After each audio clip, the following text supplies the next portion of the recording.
got to get up every morning with a smile on your face. Show the world all the love in your heart. People gonna treat you better. You're gonna find, yes, you will, that you're beautiful. Beautiful as you feel.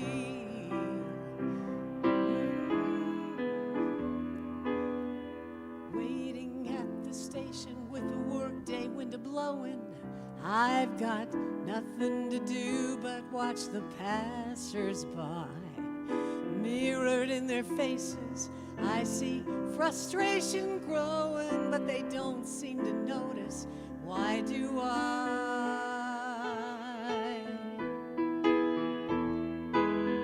You've got to get up every morning with a smile on your face and show the world all the love in your heart.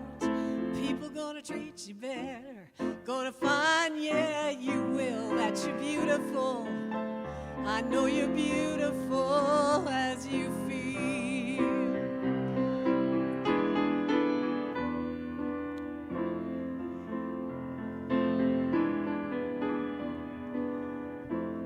I have often asked myself the reason for such sadness, where tears are just a lullaby. Well, maybe love can be the answer. If not, we can only try. Ready? Your turn. You've got to get up every morning with a smile on your face and show the world all the love in your heart. Yes, people gonna treat you better. You're gonna find, yes, you will, that you're beautiful, that you're beautiful, that you're beautiful, that you're beautiful, that you're beautiful. As you feel that you're beautiful,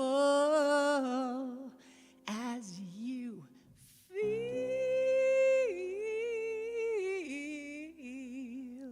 Ha-ha.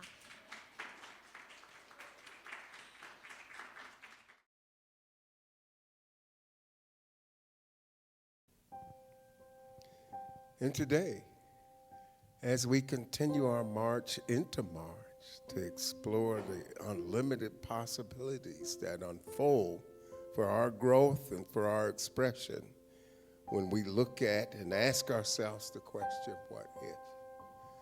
And today we're asking, what if we're traveling of a world of our own creation?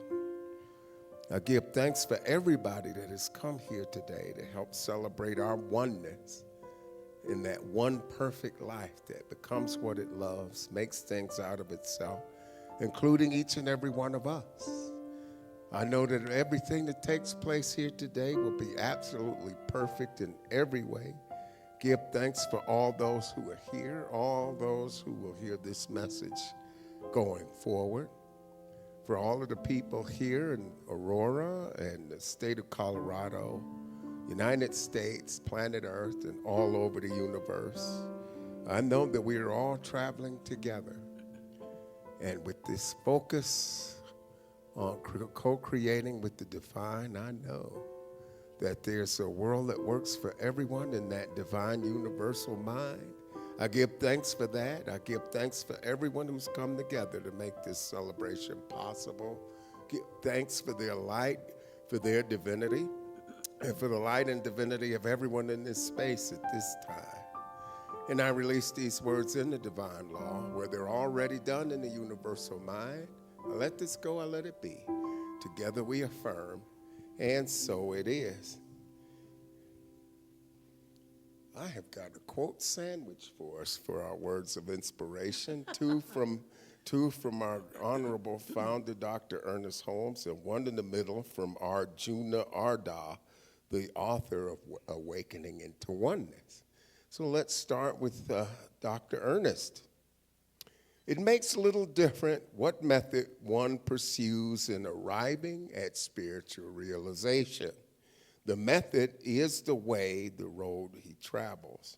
The destination is awareness.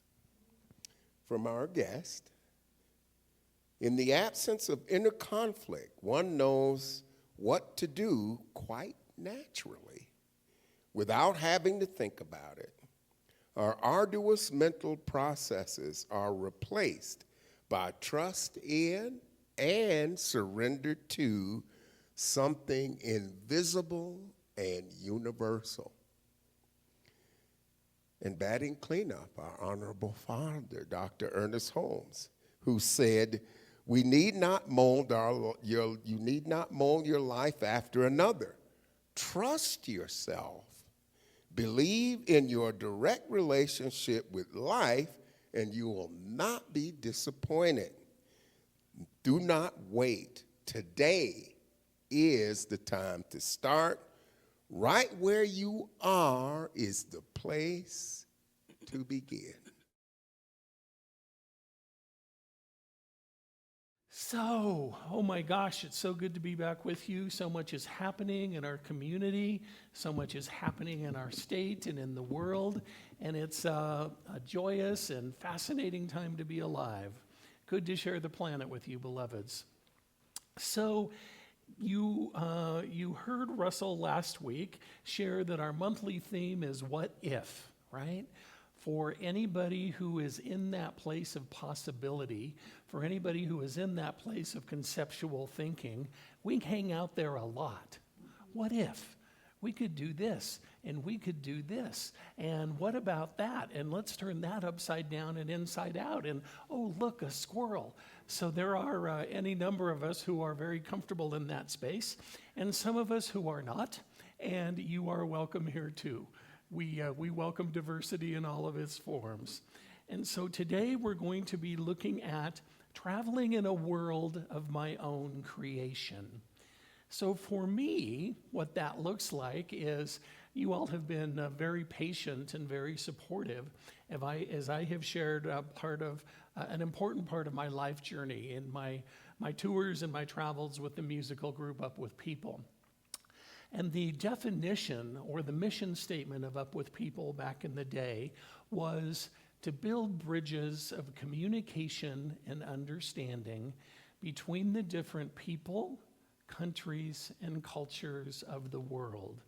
So long before I knew about religious science or I found new thought, that was really something that resonated with me. Touring with 120 of my best friends from 18 countries, between 18 and 25, and celebrating everybody's birthday and everybody's holy day and everybody's national day. We weren't really wound up in, well, what if we celebrate this and somebody gets ticked off? We were kind of celebrating all of the time, which was a really good way for me to end my teen years and step into young adulthood. And shortly thereafter, I had the opportunity to work with a group of friends that Rick and I continue to meet with and share time and space with. And we worked with Sharif Abdullah. Many of you may know Sharif. He's been featured in Science of Mind magazine a lot. And Sharif's basic premise is creating a world that works for all, creating a world that works for everybody. And what does that look like and feel like? So I share that with you just by way of context, that I have been about traveling in a world of my own creation, as I know many of you have for quite some time. So the question then that is guiding our work today is, what inner world am I creating, and how does it shape my life? So what that looks like for us, I love this quote that is offered from Dr. Holmes' book, This Thing Called You. Your soul belongs to the universe. Your mind is an outlet through which creative intelligence of the universe seeks fulfillment. And the other piece that I love, another quote from This Thing Called You says, you already are a spiritual being. When the mind understands this and embodies its essence, that which you are in the invisible will become apparent in the visible. So my shorthand for that, I love Ernest, and he's a little obtuse at times, is we know that everything is created twice, right? That it's created once internally and then once externally. So what if we fully and completely accepted our dreams and our desires as the divine? I remember my sweet mom, who passed away in 1990 at the ripe old age of 57. She had ballerinas in her room and then in the room she shared with my dad my whole life. And, at one point I had a conversation with her. I said, Mom, and we didn't watch ballet. She and I went to the Nutcracker a few times, and she loved it, and I loved it. But other than that, that was kind of the end of the connection to ballet. So at one point I was having a conversation with my mom about that, and I said, tell me about your love of ballet. What do these ballerinas say to you? What do they mean to you? And she said, honey, that was always my lifelong dream. I always wanted to be a ballerina for any number of reasons. And then life got in the way, right? She was too short, or she was too tall, or she was too big, or, right, the race consciousness, everything that everybody around her was telling her kept beating down her dream. And what if those dreams and desires were divine in themselves? So that's what I invite you into, my friends. What dreams have you given up on for yourself, for your beloved, for your family? What would our internal conversations be like if we trusted that we truly belong, that we are truly loved, and that there is nothing wrong or broken, but understood that life is simply expressing itself as each one of us? If we truly understand our greatness and understand our presence here is valuable, how can that change the world? If we understand that I am a unique being, that the one power, the one presence that created me continues to dwell in me and express as me, right? I mean, to coin a phrase, to coin the old bumper sticker, God didn't make any junk. You're not here by mistake. So what if we start every day with the clear and unburdened idea of the possibility of goodness, and we put our heads down at the end of each night in deep gratitude for a day well spent on living and loving? We can begin creating a world that works for everyone and all creation. And what do we know as metaphysicians? It starts with us. So a few things I wanted to share with you in that regard. Rick went shopping with our friend Joyce, who has been here several times as well, and he came home with some tea towels, and he said, I was thinking about you, and I got some tea towels. You don't need to know what he got, but and one of them, I just had to share this with you today. Let's see, where am I looking here? It's a picture of Catherine O'Hara, and her role is Myra Rose from the TV show Schitt's Creek, which I just love. She had this extraordinarily affected accent, which nobody can duplicate because, she could hardly duplicate it. And the tea towel says, you take that ember of independence and you keep it burning, because you, my dear, are destined to be on fire. So, and she just recently made her transition within the past month or so. And I love her, and I think of that, and now I'm getting those clips, right, in my social media all the time, and I'm remembering all of this wisdom, and we've already watched that whole series twice. And last night we were watching TV, and we came upon the movie Best in Show, which she also starred with Eugene Levy, and it was very early in her career, and it's about the world of dog shows. And so she and Eugene Levy are married, And it's this whole interesting conglomeration of all of these people and their prize-winning pets going to this, national, if not international, dog show. And I was just thinking about that as a great metaphor for the work that we're doing today. So, the first point I wanted to share with you is desire as divine impulse, or the thought of just belonging as being sacred. What if our mantra became, I am meant to be here fully? I am meant to be here fully. And what if we took one micro step that honored a real desire? Ask for support. Share an idea. Apply. Rest. As we normalize sacred desire inside, we become less judgmental outside, right? So if I can call this in for myself, then perhaps I'll be more able to live in that space, to be more present to that thought in the outer world, more curious about the desires of others and how community can make room for everyone's bloom.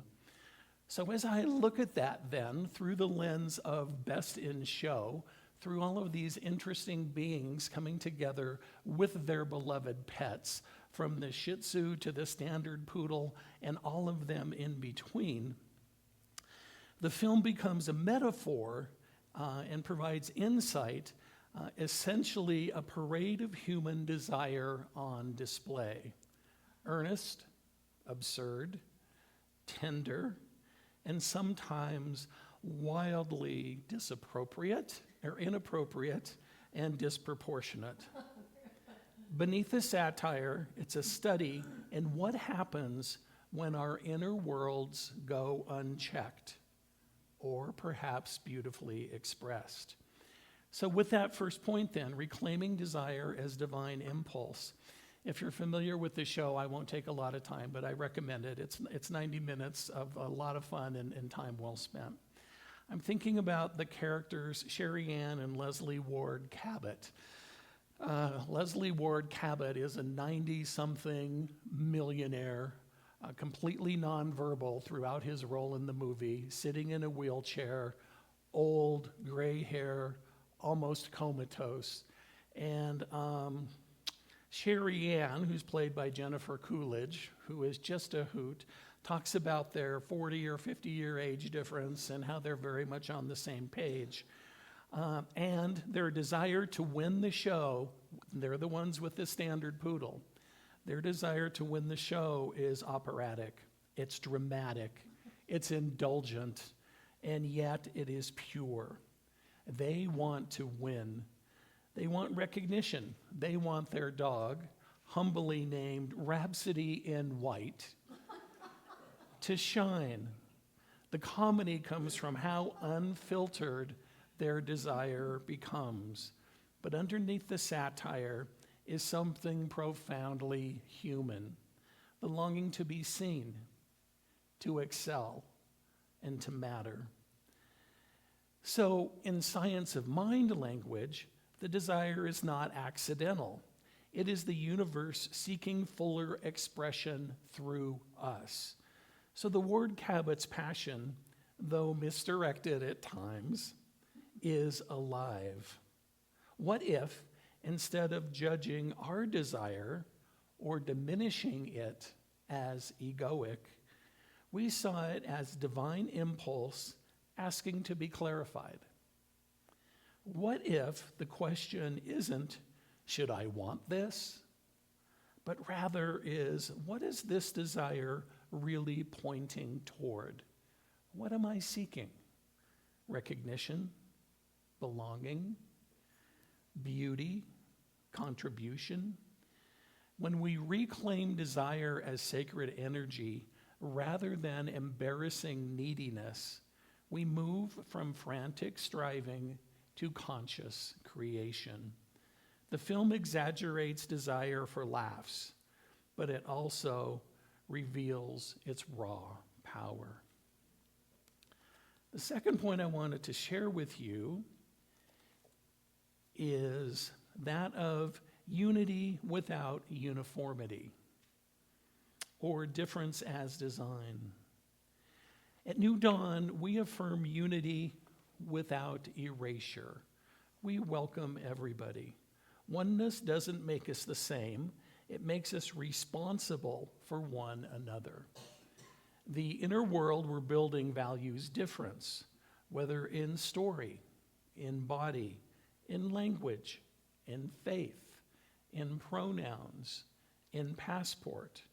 It's a holy variety that we fully cherish. What if we continue to ask the question, what would inclusion look like here, within my own mind, within my own thought process? Replace comparison with contribution and performance with presence.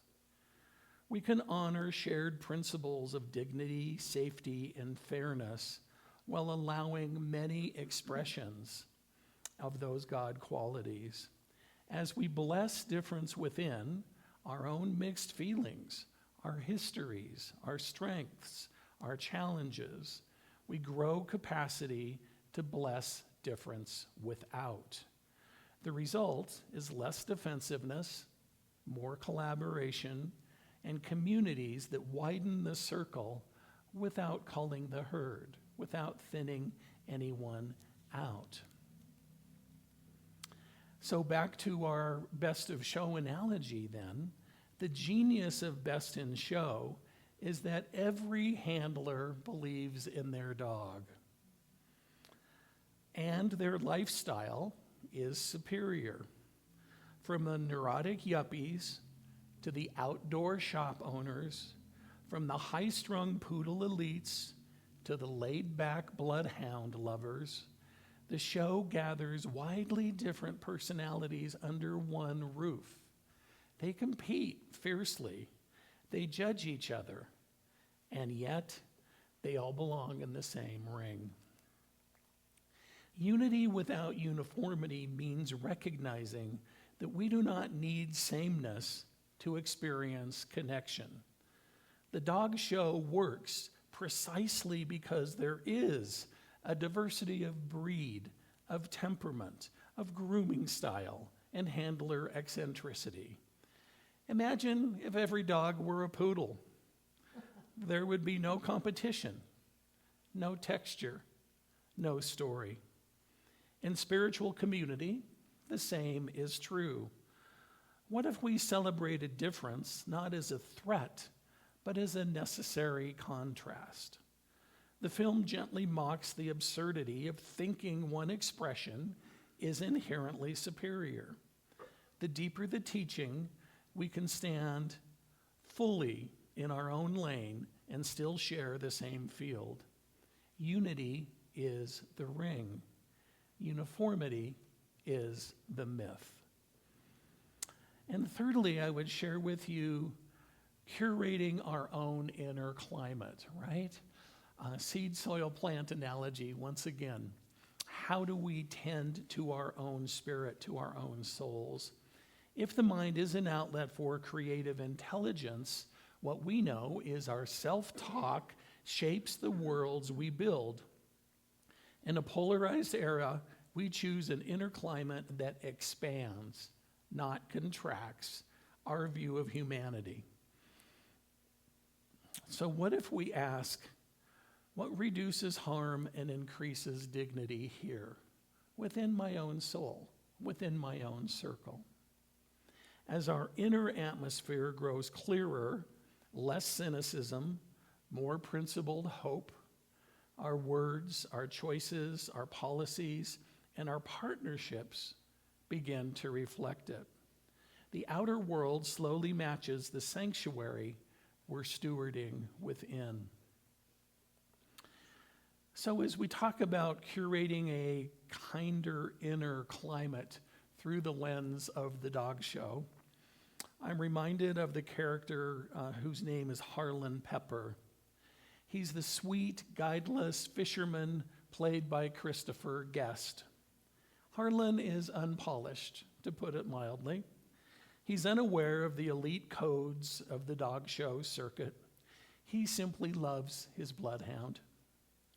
When asked what he loves most about her, he says, "I guess I'd have to say her face." There's no performance, no anxiety, no comparison, just affection. In a sea of tightly wound competitors, Harlan inhibits an inner climate of ease. He's not curating perfection, he's curating appreciation. And because of that, he is free. A kinder inner climate doesn't mean a lack of ambition, please hear me. It means freedom from self-attack. It means we speak to ourselves the way Harlan speaks about his dogs, with warmth and uncomplicated delight. The external world of competition may still swirl around us, but inherently we choose gentleness. What if our success were not measured only by trophies, but by the tone of our own inner voice?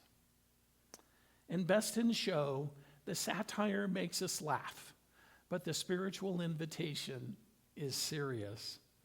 What if the world we experience is shaped less by judges in the ring and more by the stories we tell ourselves about why we're there? So let us remember this week, my friends, that we are spiritual beings belonging to a vast, intelligent love. And let that true author of our inner world remain ourselves in combination with the divine. Desire's not a distraction, it's the divine nudge to blossom. Unity does not demand sameness. It asks us to honor difference as holy design. And mind is our outlet for creative intelligence, so the climate we cultivate within becomes the pattern of our lives that we express. So let us commit to 3 simple moves. To honor one real longing for a micro step. Widen one circle with an act of inclusion. And steady our self-talk with an affirmation of guidance and worth. As we tend to this sanctuary within, clear, kind, and expectant, our choices, relationships, and communities will shift. Be prepared. You are a powerful manifester. The world we inhabit begins to mirror the world we are consciously creating.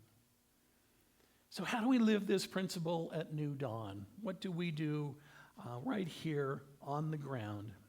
First of all, we normalize sacred desire.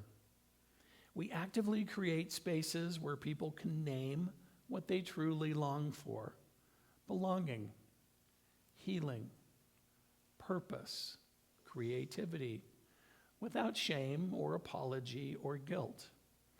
Through visioning circles, small groups, workshops, one-on-one spiritual support, we affirm that desire is not selfish. It is spirit moving through each person, seeking fuller expression. And we practice unity without erasure. Our community intentionally celebrates difference as sacred design, whether through inclusive language, diverse leadership voices, interfaith awareness, or honoring varied spiritual paths. We demonstrate that oneness does not require sameness. We widen the circle without thinning anyone out. And third, we curate a compassionate inner climate together.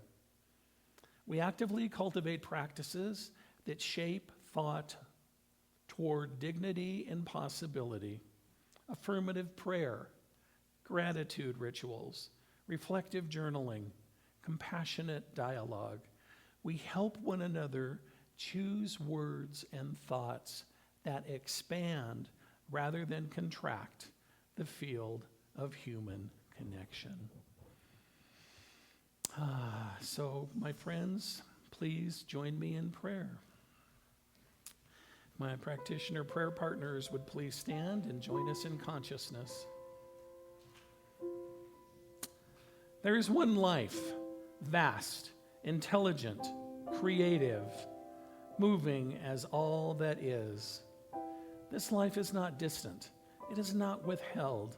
It is expressing itself right here as each one of us. I recognize we already belong. We are not outsiders to the universe. We are not the resistance. We are participants in its unfolding beauty. The desires stirring within us are not accidents. They are the sacred impulse of life, seeking fuller expression. They are the rose longing to bloom, the song waiting to be sung, the idea ready to serve the world. So today, we release every old narrative of unworthiness. We release shrinking, comparison, and self-doubt. We affirm, I am meant to be here fully. We bless our differences as holy design. We bless our shared humanity as sacred unity. And we consciously cultivate an inner climate of dignity, compassion, and hope. May the sanctuary we tend within become the world we experience without. May our thoughts widen the circle. May our words reduce harm. May our lives mirror the love that creates us. And we anchor this together by saying, and so it is, and so I am, and so we are.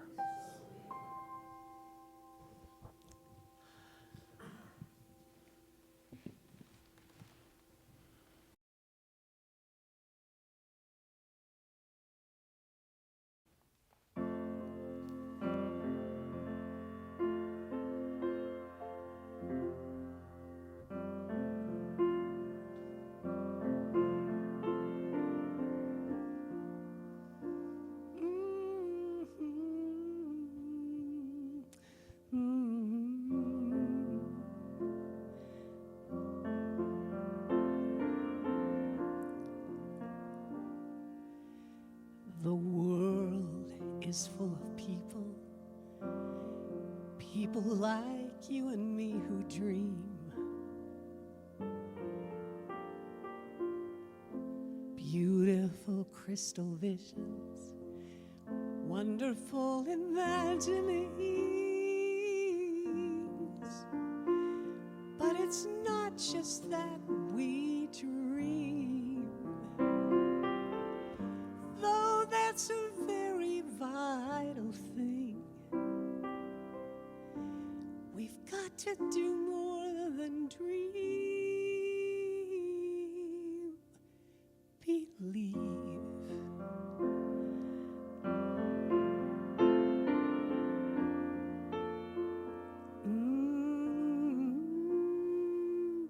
Believe with your heart, believe with your soul. Stand behind your dream and watch how it grows. Even when times might get really tough and your best doesn't seem good enough, don't give up, please don't give up.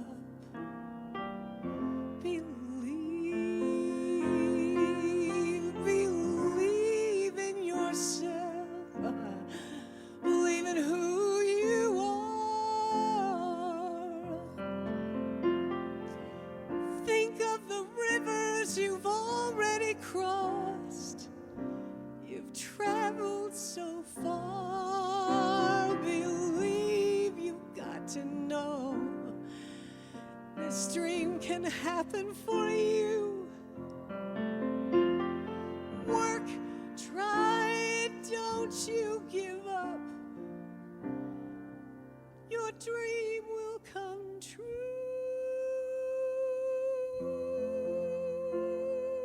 Ooh, I promise you. I do.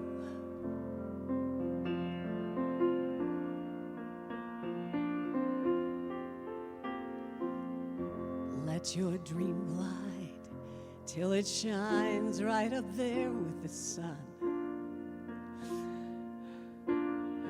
Let that dream fly free when the journey is done. Then it won't be just a dream anymore, but one of God's most beautiful golden things for sure. Don't you give up, believe. Please don't give up. We've all